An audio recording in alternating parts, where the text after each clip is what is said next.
वेतारं वेतारं कर्म भूभृतां ज्ञातारविश्वतत्त्वानां वन्दे तद्गुणे लब्धे वन्दे तद्गुणे लब्धे वन्दे तद्गुणे लब्धे। जड़ो वच प्रवेश भगवान की दिवाली देवादिनाथ भगवान की अंतिम शासनपति महावीर स्वामी भगवान की परम पूज्य गुरुदेव श्री आदि सागर महावीर के दिव्यमल सागर संबंधी सागर जी महाराज की परम पूज्य गुरुदेव श्री सुंदर सागर जी महाराज की द्वादशाम जिनवाणी माता की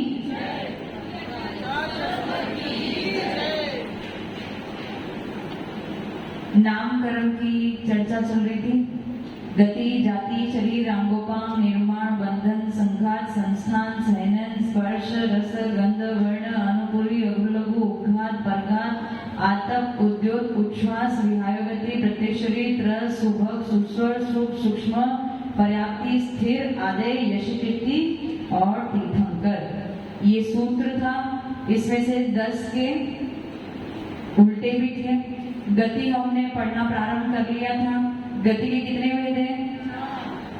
नर गति, तीनश गति, देव गति और मनुष्य गति। और फिर जाति चालू कर दिया था। जाति के कितने भेद हैं? 1 इंद्रिय जाति, 2 इंद्रिय जाति, 3 इंद्रिय जाति, चतुरिंद्रिय जाति और पंच इंद्रिय जाति। जाति किसकी अपेक्षा है? ये इंद्रियों की अपेक्षा। जहाँ पे इंद्रियों में सादृश्यपना पाया जाता है वहां पे अपन जाति लेते हैं और ये 5 प्रकार की है। उसमें से 1 इंद्रिय के पुनः वापस कितने भेद कर दिए? 5। कौन से? पृथ्वी, जल, अग्नि, वायु और वनस्पति। मेरे हिसाब से सब पढ़े आपकी हो गई है ना। गुरुदेव ने आपको सब सिखा दिया ना। वो इतना ज्यादा इंपॉर्टेंट नहीं। आपके मेन काम में क्या आता है? जल और वनस्पति। सबसे ज्यादा कंफ्यूजन कहाँ उत्पन्न होता है? जल और वनस्पति में। वनस्पति के कितने भेद हैं? कौन से? साधारण वनस्पति और प्रत्येक वनस्पति। साधारण वनस्पति के 2 भेद। कौन से? नित्य निगोद और इतर निगोद। और प्रत्येक वनस्पति के 2 भेद, सप्रतिष्ठित और अप्रतिष्ठित। नित्य निगोद कौन है? जो हमेशा से ही निगोद में पड़े थे। कितनी इंद्रिय उनके पास? कौन सी? स्पर्श इंद्रिय। हमेशा से निगोद में पड़े थे, वो हो गए नित्य निगोद। आगे जाके निकल भी सकते हैं अथवा नहीं भी निकल सकते। उसके बाद दूसरा भेद कौन सा था? इतर निगोद। इतर निगोद का अर्थ क्या है? निगोद से निकल के घूम फिर के वापस निगोद में आ गया, वो इतर निगोद। प्रत्येक में 2 भेद, सप्रतिष्ठित और अप्रतिष्ठित। साधारण वनस्पति की परिभाषा क्या है? जिसके शरीर के एक शरीर के स्वामी अनेक जीव होते हैं, वो साधारण।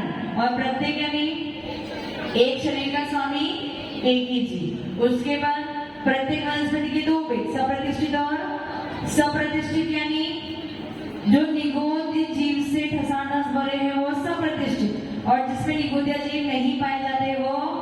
इन चारों में से हम कौन सी ग्रहण करते हैं? सप्रतिष्ठित नहीं करते हो? झूठे। किसका किसका ध्यान है? किसी का नहीं। सप्रतिष्ठित प्रत्येक वनस्पति कौन नहीं खाता?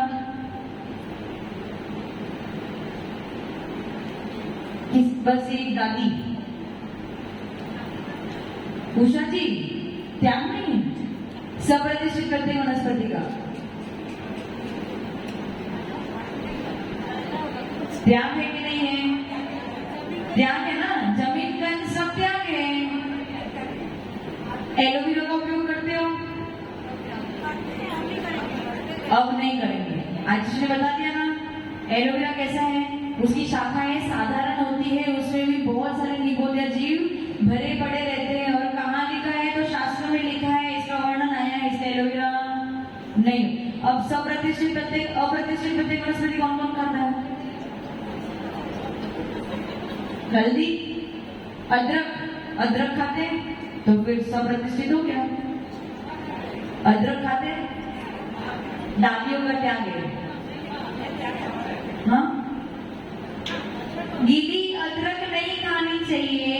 सौंठ बना के जब वो सूख जाती है तब वो कास्ट बन जाती है, उसे आप ग्रहण कर सकते हैं, उसमें कोई दोष, यदि दोष होता तो साधु ग्रहण करते क्या? हल्दी अगर दोष होता तो साधु ग्रहण करते? नहीं करते ना। सौंठ में भी कोई दोष नहीं, जो सूख गया है उसमें दोष, लेकिन आलू आदि सुखा के भी उपयोग करने योग्य नहीं है। समझ में आ गया?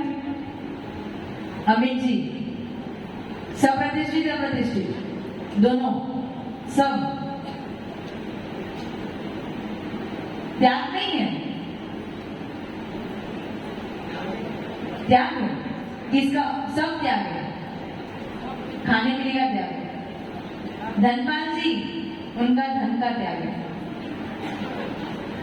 कब हो रहा है रिटायरमेंट? बस 15 दिन बाकी है ना, उसके बाद ट्रांसफर। हाँ, सप्रतिष्ठित अप्रतिष्ठित कौन सी खाते हो? धनपाल जी, सप्रतिष्ठित खाते हो अप्रतिष्ठित खाते हो? बैठे बैठे बताओ। अभी तो दोनों खाते हो, बहुत पर खाते हो ना, नियम तो नहीं है। अब रिटायरमेंट के बाद उससे भी रिटायरमेंट, सप्रतिष्ठित प्रत्येक वनस्पति से भी। क्यों रिटायरमेंट? क्यों? इसीलिए क्योंकि उसमें निगोदिया जीव ठसाठस भरे हैं। जब आलू का वर्णन सुनोगे ना तो आपके रोंगटे क्या बोलते हो, उठ जाएंगे।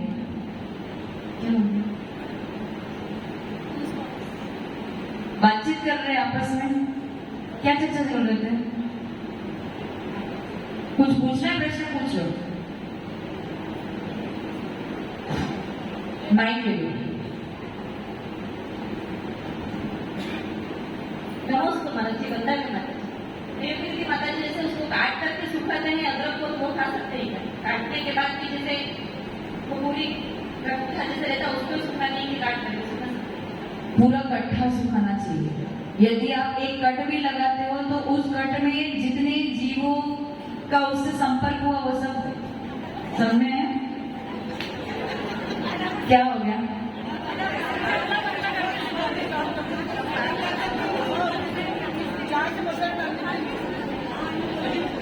उसमें भी जीवों की हिंसा होती है। काट के सुखाते बहुत सारे एक्सपेरिमेंट। हाँ, उसमें भी जीवों की हिंसा होती है। जब तक गीली है तब तक यदि आप उस पे, तो जीवों की हिंसा तो होगी। समझ में? हाँ, ट्रस्टी महोदय, आपका नाम भूल गई मैं। हाँ, आपको ही कह रही हूँ, आप अकेले बैठे। हाँ, राजू जी, किसका त्याग है आपका?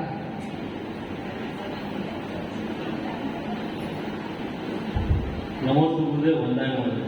गुरुदेव के संपर्क में आने के बाद में सप्रतिष्ठित का त्याग।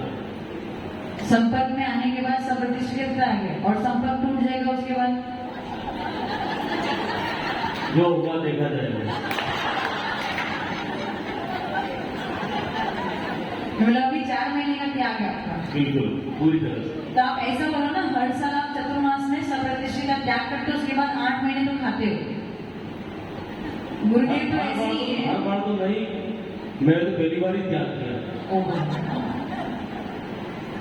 अब क्या करोगे? बस सिलसिला चला है तो चलता है।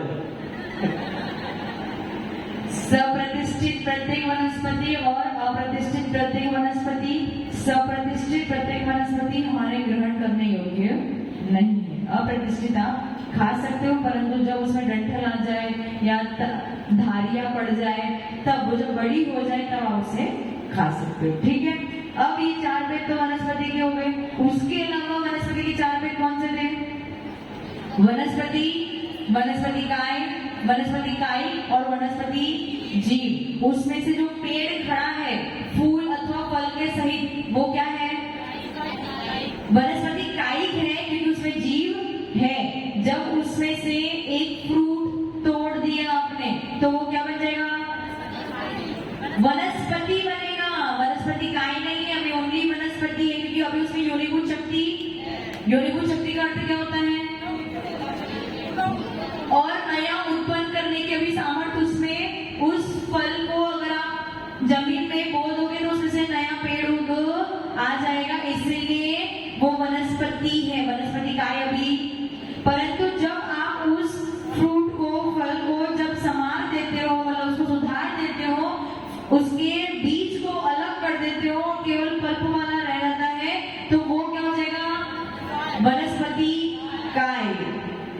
उस वनस्पति काय को आपने मतलब साधु ग्रहण कर सकते हैं, क्योंकि उनका सचित त्याग व्रत होता है। सचित वस्तु का ग्रहण, सचित का अर्थ के योगीभूत शक्ति को भी नष्ट करके उन्हें ग्रहण। कच्चा पानी आप पी सकते हैं, परंतु वो आप तो आरो का ही पानी पीते, जाना तो कच्चा पानी तो बहुत दूर की बात है। जो छान के कच्चा पानी छानना है तो आप कुछ, ये सब तो अपना काम है ही नहीं, प्रोसेस ही नहीं है। सीधा पानी किसमें छान के आरो में भर देते हो, तो आरो का पानी मटकी में छान के भरते हो। अच्छा, कितने घंटे के लिए गई भैंस पानी में, तो फिर क्या मतलब है?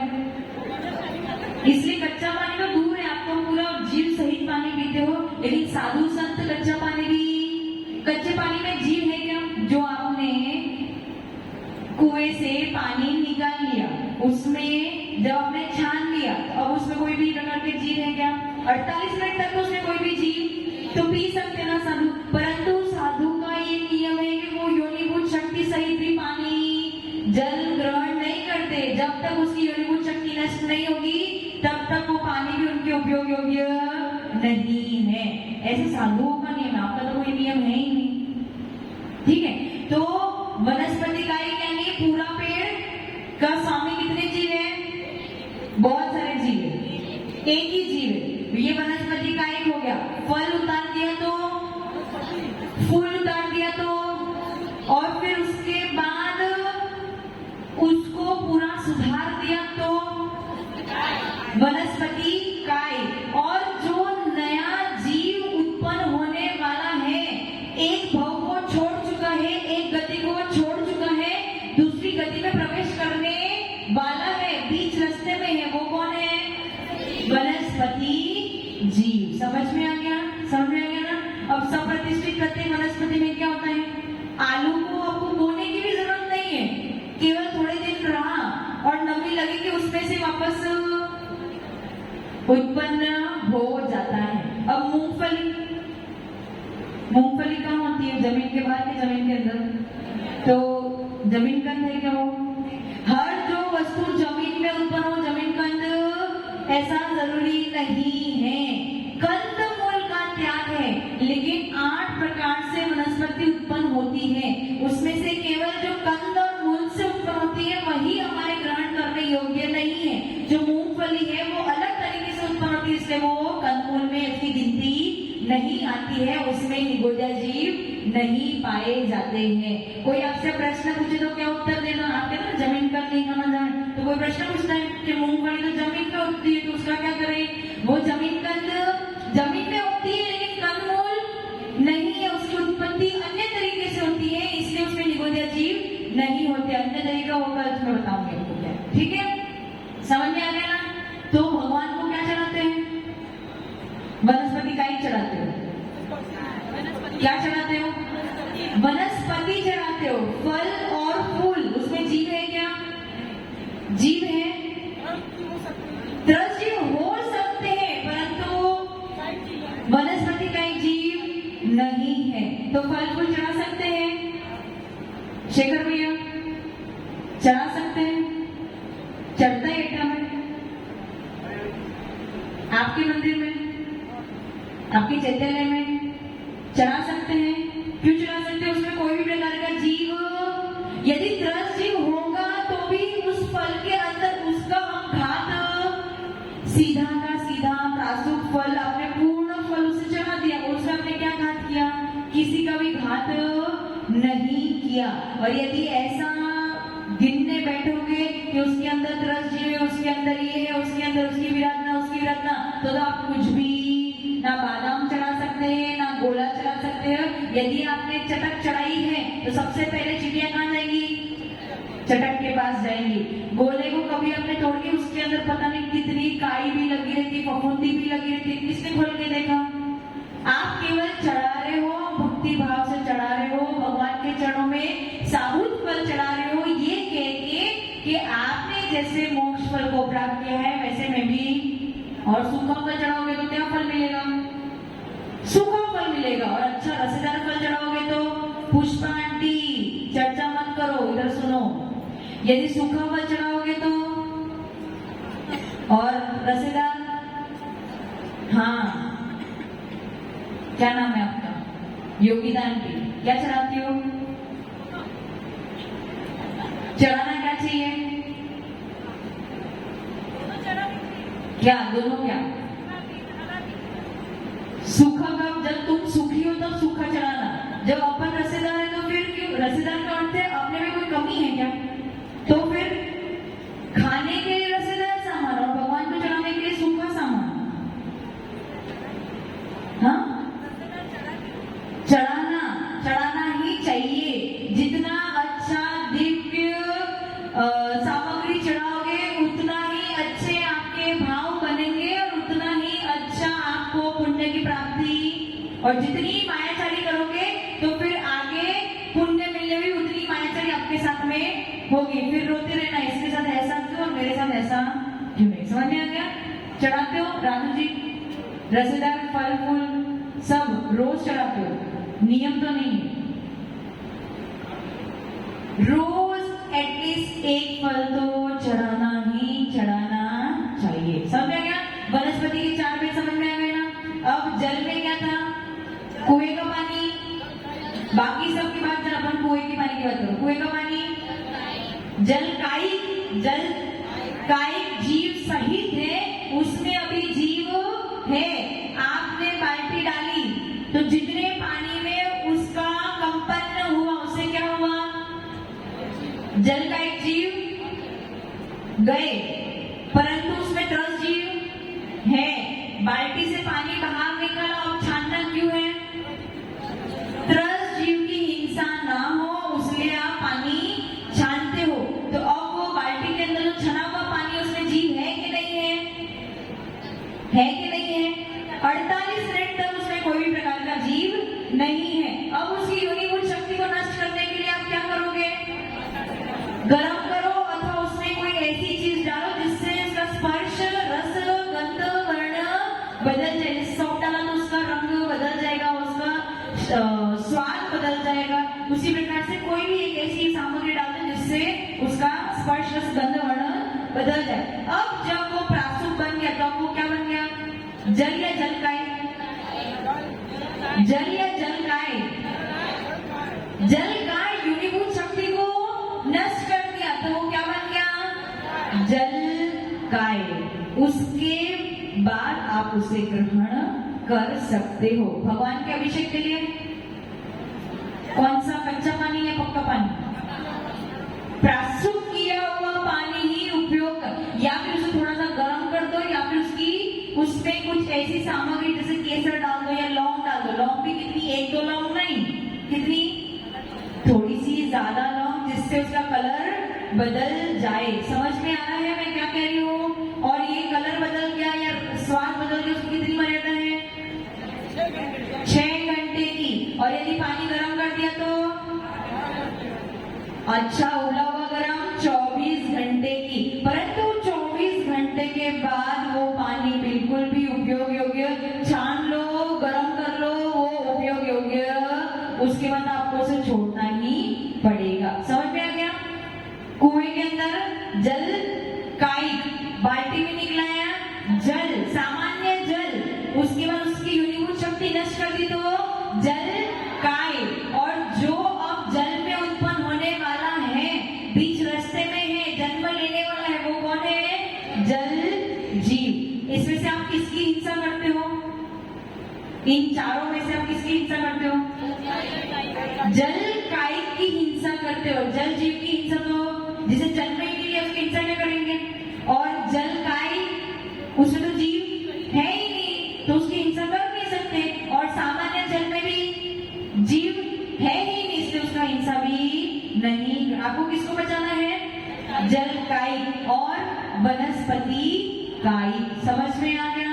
सब। अब पृथ्वी, अग्नि और वायु, इन सब में भी ऐसे ही 4 भेद है। पृथ्वी के भी पृथ्वी कायिक,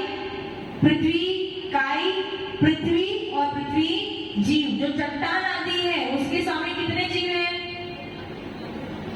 अनेक जीव हैं।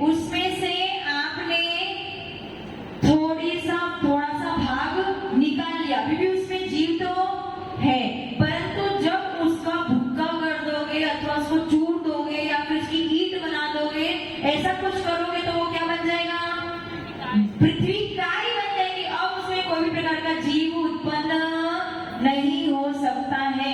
जैसे जो कच्ची पृथ्वी होती है ना, जो कच्चे रोड नहीं होते, सीमेंटेड रोड की बात नहीं करो, कच्ची पृथ्वी की, तो पूरे दिन भर तो उसमें से गाड़ी आदि जाते रहते थे, तब उसमें जीव।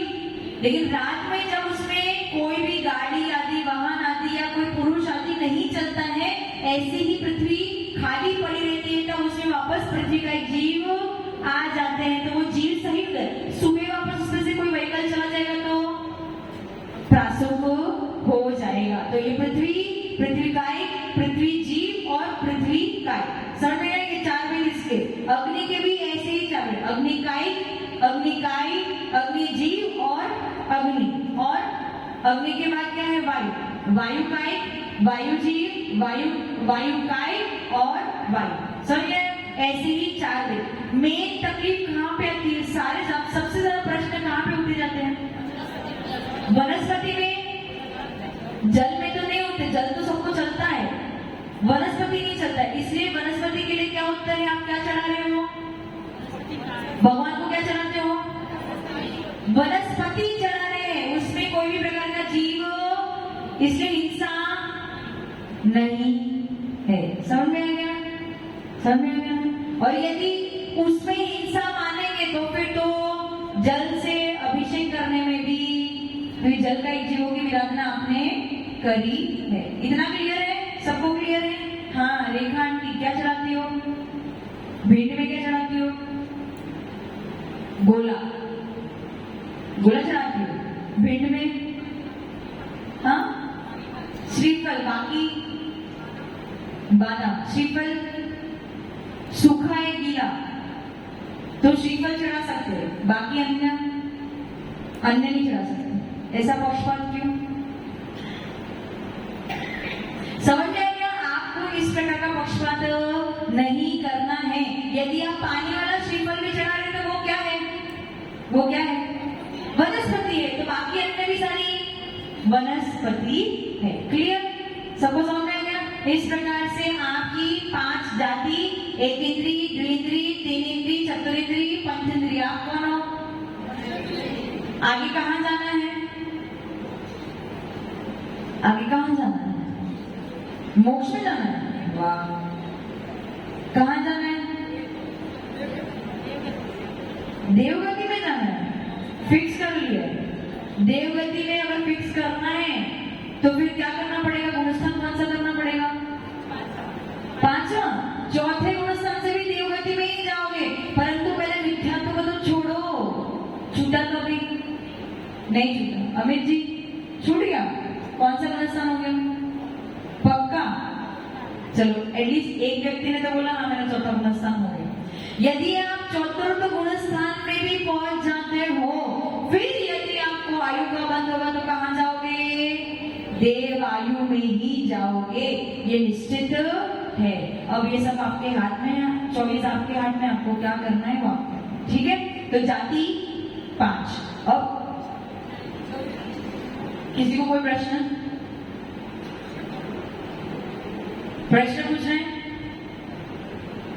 मूली के पत्तों का प्रश्न पूछना है? हाँ। सीताफल, कौन सा सीताफल? कस्टर्ड एप्पल, उसमें क्या तकलीफ है? बीज होते हैं, तो बीज खाते हो। जीव, कौन से जीव होते हैं उसमें? कौन से जीव होते हैं? त्रस जीव या वनस्पति का एक जीव? त्रस जीव। तो उसके लिए आपको क्या मिली है? 2 किसके लिए मिली है? वो सीताफल ही क्यों दिख रहा है आपको? बाकी कुछ नहीं। बाकी आम देखो, सड़े हुए आम में भी त्रस जीव होते हैं, टमाटर में भी होते हैं, मटर में भी होते हैं, सब में होते हैं। उसका क्या करोगे? तो ये अपना फर्ज है कि अपन जब भी कोई वस्तु का मतलब सब्जी आदि, फल आदि सीधा सीधा मुंह में आप लोग क्या करते हो? सीधा सीधा, और फिर बीज निकाल के फेंकते हो, ऐसा करते हो ना? तो उसकी जगह क्या करना चाहिए? एक एक करके शोधन करके उसके बाद ग्रहण करना चाहिए। सीताफल की बात नहीं है, सबकी बात यही है। मटर में भी होते हैं, भिंडी में भी होते हैं, सब में होते हैं, परंतु हमारा फर्ज है कि हम जब उसका सुधार मतलब उसको सुधार रहे हैं तो ध्यान से देख के उसके बाद सुधारे। समझ में आया? हाँ पूछो।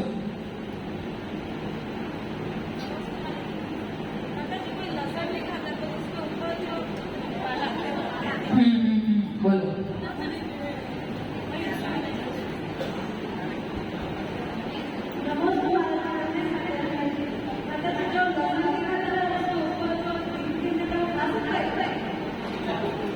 खाना चाहिए?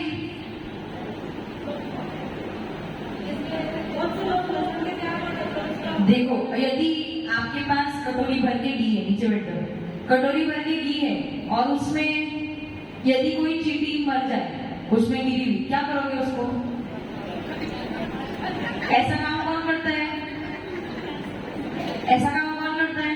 जो लोभी है, लालची है, ऐसा काम वो करते हैं। पुरुषा सिद्धि, अच्छे मतलब ना, पुरुषा सिद्धि उपाय में क्या लिखा है? यदि कोई वस्तु गीली नहीं खानी है, मतलब जैसे क्या बोलते हो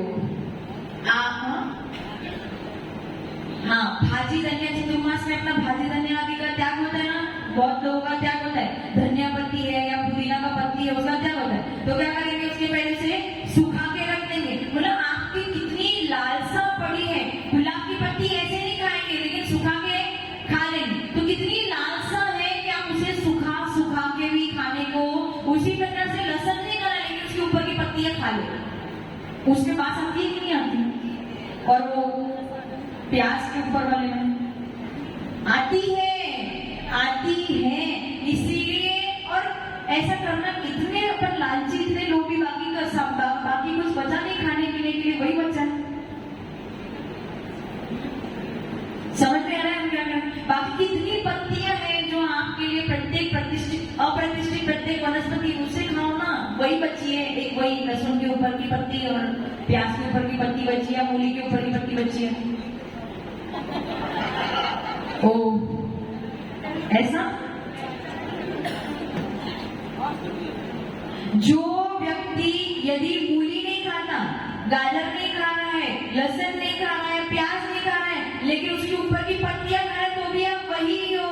लोलुपता, रसना इंद्रिय कितनी लोलुपता पड़ी है कि उसको नहीं खाना लेकिन उसको तो खाना है। अब आपको क्या करना है, आप अपना स्वयं का डिसाइड कर लो। समझ में आ गया? हाँ बंद, आज से क्या? वाह, चलो। आहा, तो वही तो बोल रही हूं मैं। तो भाजी भी मूली उसमें वो आता है कि नहीं, उसका टेस्ट थोड़ा हल्का फुल्का। मूली जैसे खाते हो आपके पेट में क्या होता है, सब जानते हो ना। उसकी भाजी से भी वो होता है कि नहीं होता है? होता है ना, मैंने तो सुना है होता है। नहीं होता? त्याग करो, क्या करना है? एक मूली की भाजी के लिए त्याग, निर्मला आंटी का त्याग, ठीक है? चलो, आपका समय हो चुका है। कल आगे शरीर के भेद पढ़ेंगे। एक बार सरस्वती माता के चरणों में वंदन करते हैं, नमन करते हैं इस भावना के साथ में कि इतना कुछ सुन रहे हैं तो हमारे जीवन में थोड़ा कुछ तो बदलाव आ जाए। क्या करना है? क्या करना है?